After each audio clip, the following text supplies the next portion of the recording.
Welcome to the Doctor's Mentor Show.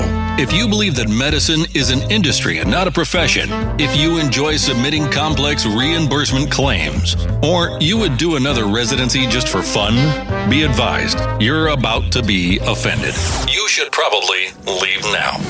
All this talk about mentoring doctors is ridiculous. I thought doctors learned to do everything better than everyone else the first year of medical school. At least that's the way they act. If you love assisting patients with vitality breakthroughs, if the right to practice medicine without interference is important, and you want expert tips for practice freedom and profits to support your epic life, welcome aboard and prepare to be blown away. The Doctor's Mentor Show starts now. Here's your host, Dr. Lori Barr.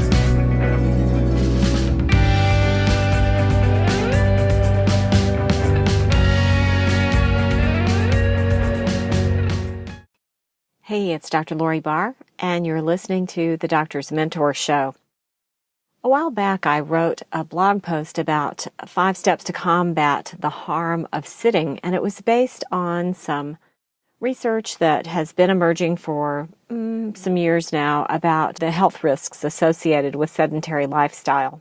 The harmful effects of sitting. There's an 18% increase in cardiovascular mortality for each 1-hour increment of television viewing time and an 11% increase in all-cause mortality. That was out of an Australian-based study.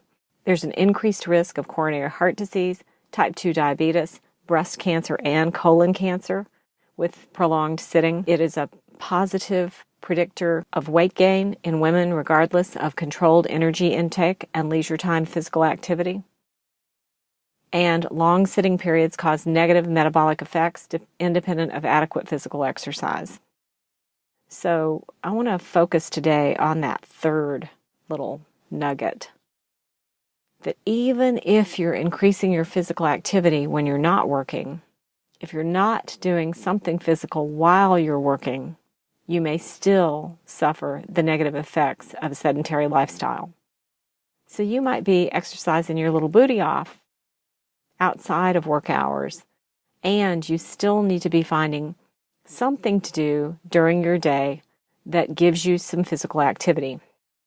So what I love about radiology is when a radiologist or a group of radiologists hones in on an emerging problem, usually they start to come up with some emerging solutions pretty quickly. We like to be bleeding edge innovators in general.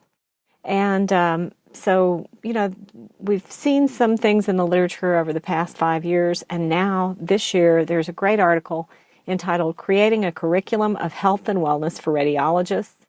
Drs. Eckstein, Park, and Hannon. And these docs are from New Brunswick, New Jersey, the Rutgers Robert Wood Johnson Medical School in New Brunswick. And their article not only redefines that problem that radiologists sit a whole lot more than they used to since everything's computer workstations and there's a increased push for faster turnaround times, greater volumes of studies to be read. We tend to sit more and get up less. And so they developed a 9-week curriculum to teach residents and staff members about ways to improve your performance while you're sitting, how to sit properly, how to stand properly, and also, what the negative, just informing people, increasing the awareness about the negative effects of those activities of just sitting while you read. It's a fascinating article. The reference, check the show notes. I'll have a link to the article in the show notes. And what was really interesting, the things they decided to cover in their 9-week curriculum was they did a pre and post survey, but then they talked about health and wellness apps, desk posture, alternatives to sitting, desk stretches, meditation and stress management, eating and drinking for health, healthy motivation, eye exercises, and ergonomics. They sent these out as emails, informative emails during the week, and then they did a post survey. And they saw some outcomes improve. And today we're just covering some basic steps you can take to combat the negative impact of sedentary lifestyle. Now, as you know, sedentary sitting around is what we're talking about. If you do it, you increase your risk of weight gain, cardiovascular disease, type 2 diabetes, breast cancer, colon cancer, and 18% increase in cardiovascular mortality for each 1-hour increment of television viewing, and 11% increase of all-cause mortality if you're sitting to watch the TV. So what can you do to battle this? Let's go through some simple steps. One is take some steps. 12,500 is the magic number. If you are a high stepper, then you will likely have a normal body mass index even when you're past menopause or andropause, and that's a healthy number of steps to aim for every day. Step 2, get a sit-to-stand desk so that you can vary up your activities. Make sure it's sturdy enough that you can use it as a balance bar for swinging your legs, doing some leg lifts, doing some high steps, and not losing your balance, or sliding a cross-country ski machine, a treadmill, or I like to use a mini trampoline. The Cellar Sizer is my favorite, right while I'm reading. Step number 3. Step number 3, get some Band-Aid. Use some resistance bands. I like the Amazon resistance bands. They come in a nice little travel pack, and they fit easily right above the knees or at the ankles.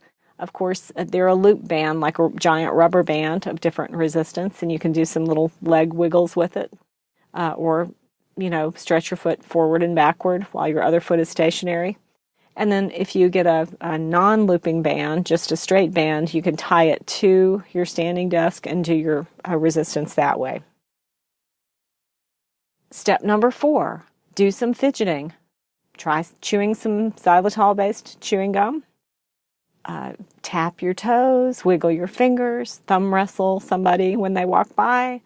Maybe the clinician who comes in, hey, we have a case we want to talk about. And you say, hey, I need to take a break from reading right now. Let's do some thumb wrestling. So you thumb wrestle them, and then you show them the case. And not only have you gotten deeper on the track of taking care of the patient, but you've deepened your relationship because you've done something fun with that other person. Great little activity there, thumb wrestling. And then step 5, incorporate movements into your routine that support your hip flexors. Your hip flexor muscles will become weaker as you continue to sit. So think about stretches and other exercises like leg swings that loosen up those hip flexors. I like Rick Caselge's 10 exercises in his Unlock Your Hip Flexor program. These links will be in the show notes.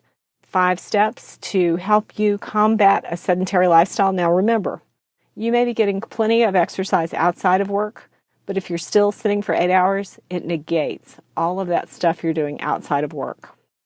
So you definitely want to be doing some things inside of work as well. That was from a study that came out in 2018, highlighted that fact. So let's get some movement in during the day, and we'll all be healthier.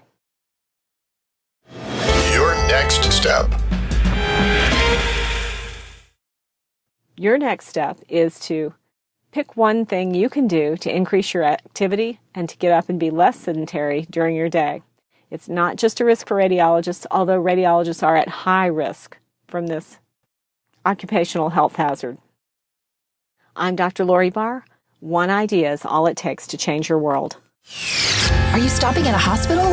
Hello? Don't you know that hospitals are one of the sickest places on the planet? Don't touch anything in there and get out as fast as you can.